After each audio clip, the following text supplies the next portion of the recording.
Now, turning the page over, he comes into a little segment here in these next few verses talking about hope and the power of hope. We have had so many wonderful talks in General Conference given on the subject of hope from a variety of sisters and brothers who have spoken from that pulpit to us. And you could go and Google General Conference Hope and find a whole list of talks that address this. Not in a General Conference way, but at BYU this fall semester, our very first devotional was given by President and Sister Worthen.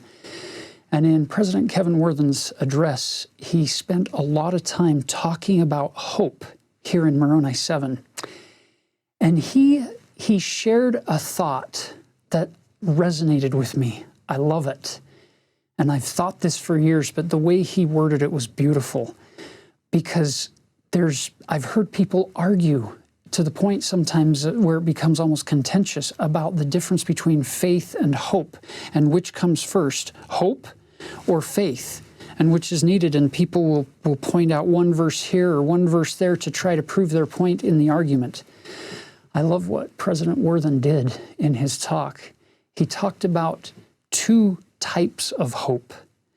That hope does come before faith, and hope does come after faith and is built on faith. It's both. There shouldn't be an argument as to whether it comes before or after, because hope comes before and after. He called the first level of hope a nascent hope, or a beginning, a forming hope, where you hope for something and then you build your faith on that, and then on that foundation of faith, now you build this kind of hope that he's describing in this first column of page 524 in our English Book of Mormon. Verse 39, "But behold, my beloved brethren, I judge better things of you. I judge that you have faith in Christ because of your meekness. For if you have not faith in him, then you're not fit to be numbered among the people of his church." And then verse 40, "Again, my beloved brethren, I would speak unto you concerning hope. How is it that you can attain unto faith, save ye shall have hope?"